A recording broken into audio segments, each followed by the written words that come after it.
Hey everybody, how you doing? Uncle Vinny here. You know what's coming up? That's right, Health Chat. Grab a cup of coffee, sit back, relax, and enjoy the show. Hey everybody, I'm Dr. Nick Circolone. I'm so excited to be here as always. Thank you so much for watching. Today we're going to do a little continuation of what we had last week with the cervical spine. But this week we're going to be using a pneumatic collar that I recommend for my patients, and I'll have that description below for you. Now, what this pneumatic collar does is it takes the tension off of the cervical spine. It helps relax the muscles, it helps decrease tension around the facet joints, and it also decreases tension around the discs. If there is radicular pain, it may or may not help. That's something you may have to look at and use this later on as a preventative so it doesn't happen again. This unit right here is very simple to use. It has two Velcro straps, it has a pump, and it has a locking mechanism which keeps the air in. So you basically place the cervical unit around your neck like this, tie in the Velcro at the top, and there's a Velcro down here at the bottom, very simple to use, and you pump up. And as you're pumping this up, what happens is it expands, and what it does is it helps decrease that tension.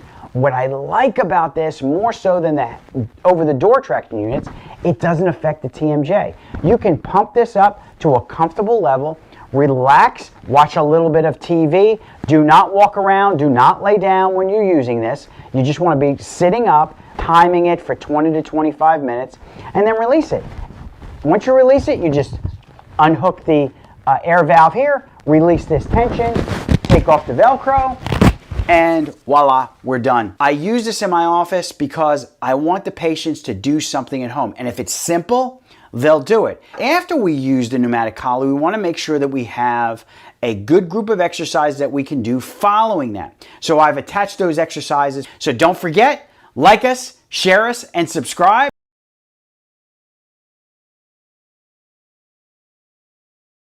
The first exercise I'm going to give you is called cervical retraction. I'll see a lot of people, I'm going to turn sideways for you. I see a lot of people doing this, trying to get it to go back, or doing this, tucking their chin. What we need to do is we just need to slide it back. We need to turtle that cervical spine back. I will tell you, if you have facet irritation, this will be uncomfortable. So be very careful. Don't force this. You remember that saying, no pain, no gain? That's not true in this case. We don't want pain because pain will cause irritation and aggravation. Sometimes with some patients, as they do this cervical retraction, they may start to get some headaches. So you want to start this slowly. The other thing that I want to talk about is cervical flexion. We want to cervically flex our spine, touching our chin to our chest.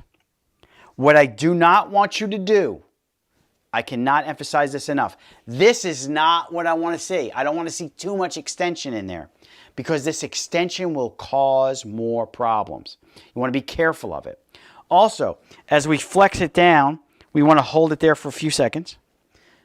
Then we want to lift up. We also want to rotate to one side, just easy. Bring it back. Rotate to the opposite side. Relax and bring it back. Now, a lot of us have a hard time when we're driving. We want to look back and see what we're doing. So what we're doing is we're doing this. We're looking out this way. What I want you to do is to concentrate on keeping your neck still, or your shoulder still, excuse me, and turning it so that you can start to see behind you. This one will also take a little bit of time. Be patient. It's going to help you in the long run. Now, the other one is the lateral bending. Now, I see a lot of people where they're pulling down on this cervical spine. I don't necessarily like to see that because if I'm doing it, I know the pressure that I need to place on it to do that stretch. But a lot of people are just pulling and just trying to get their ear to their shoulder, and that's not going to be helpful, not helpful at all. So the easiest way to do that is you're going to take your arms and place them behind you like this. Drop them down and get your chest, sticking it straight out, okay? And you're going to hold it there. And you're going to gently lean your head over to one side, starting with my left side. Easy. And just holding it there for about 10 seconds. And you'll feel tension in your neck start to release. So breathe Breathe in and breathe out. Breathing is so important as you're doing these exercises or stretches, because if you don't breathe, you're going to hold your breath and you're going to cause a little bit more pain. And then just kind of relax. Relax your shoulders, bring your arms back up like this. And then try it to the other side. Push down, get your shoulders back, chest up, and relax it down and hold it. Breathing in and out. And just relaxing. This is supposed to be relaxing. Now, some of you will not be able to bring your arms all the way down. I know that. So what you're going to do is if you could start it here, that's fine.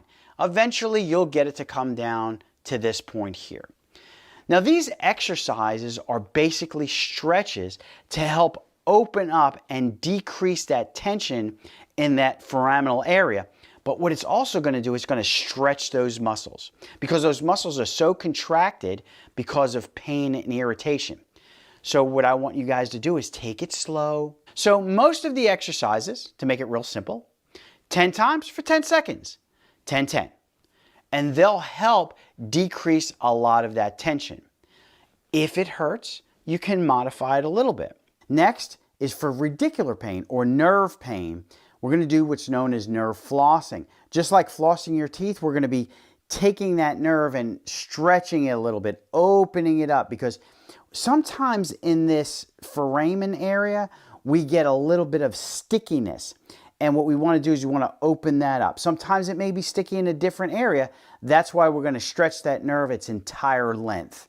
The first one we're going to do is the median nerve. We're going to kind of stand a little bit sideways so you can see me.